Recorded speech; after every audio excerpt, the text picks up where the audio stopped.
This is a test of Ableton Live 11.1b4 on an Apple M1. I got another email from Ableton today and they released another version of their 11.1 beta. Looks like they added an array of new features and improvements and a bunch of bug fixes. In my previous video, I did a test of the 11.1b3 beta using the M1, comparing that to the stable release of Ableton 11 using Rosetta.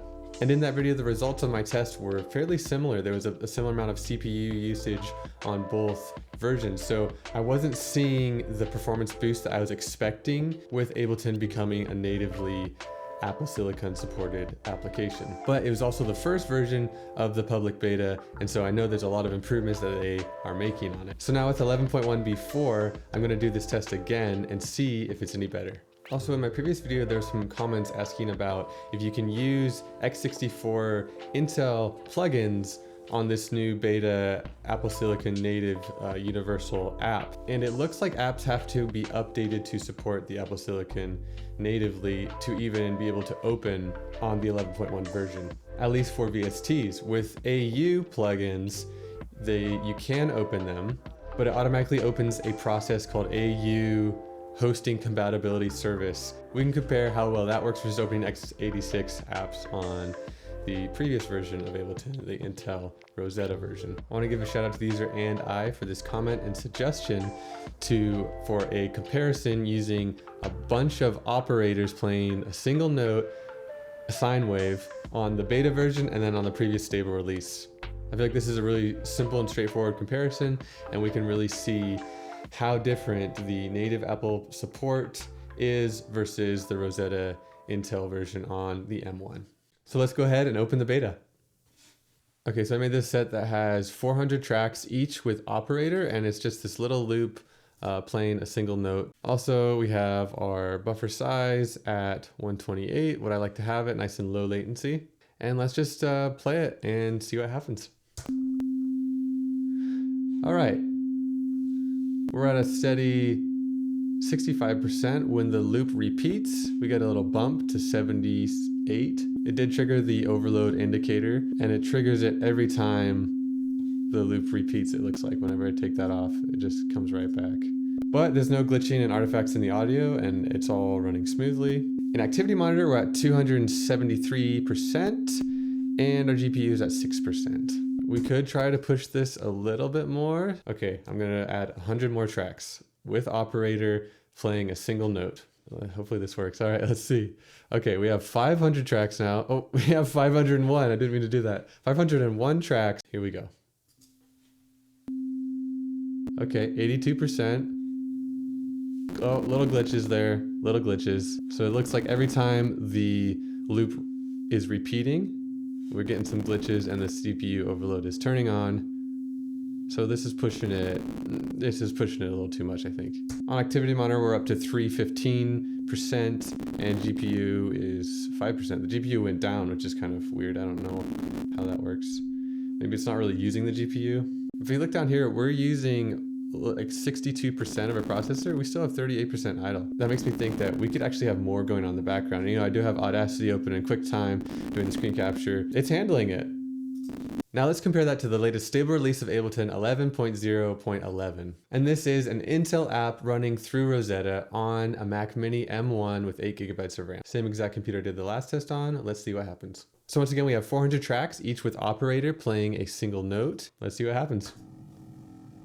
Okay, right away, overload, artifacting, just glitching out. We're at 103%, CPU overload is on. I feel like I'm breaking my computer, but let's see what Activity Monitor says. Ooh, that sounds so bad. Okay, so interestingly enough, it says live is only at 170% on the CPU and 4% on the GPU.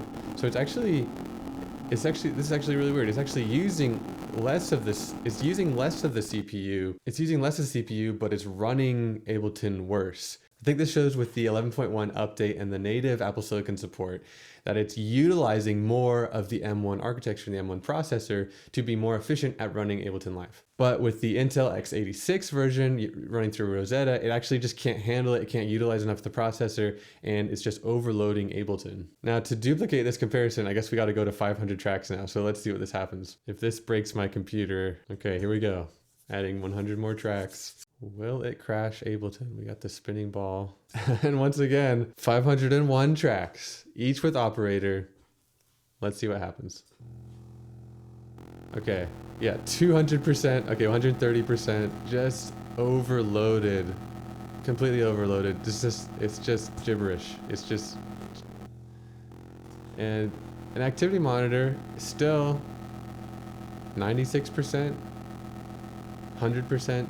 So like, it's really just glitching out. I think that's what's happening. It just can't handle it. It doesn't know what to do. It doesn't know what to think. So that's my test. I think Ableton did it. They are proving that they can add Apple native silicon support, and it works, and it is better. It's utilizing the full architecture of the M1, and it's fast, and it's pretty amazing. Let's test out the compatibility of these AU plugins that are not optimized for Apple Silicon.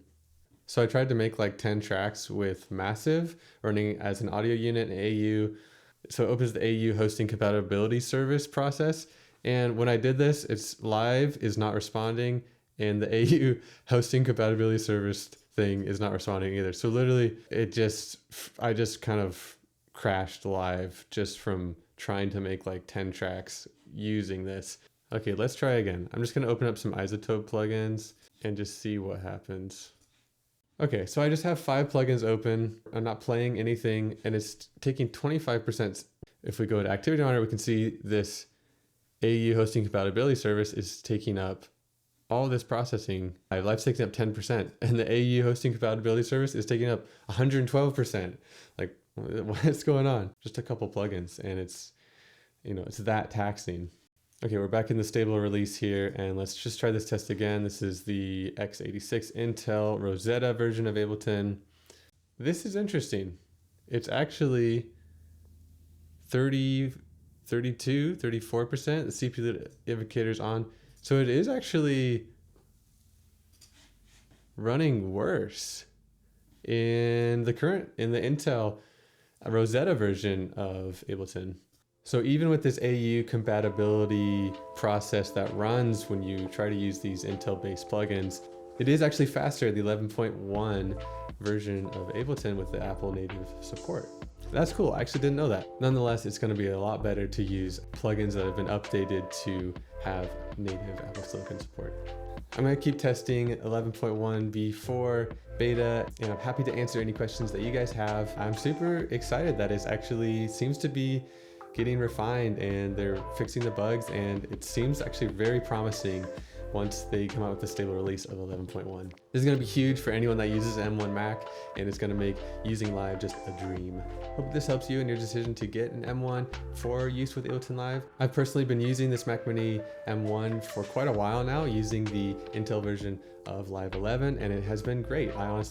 There's just been a couple plugins that don't work super great. But other than that, it's really solid, and I couldn't be happier. Okay, I could be happier, but I think this 11.1 update will make me happier, and then I'll be happy.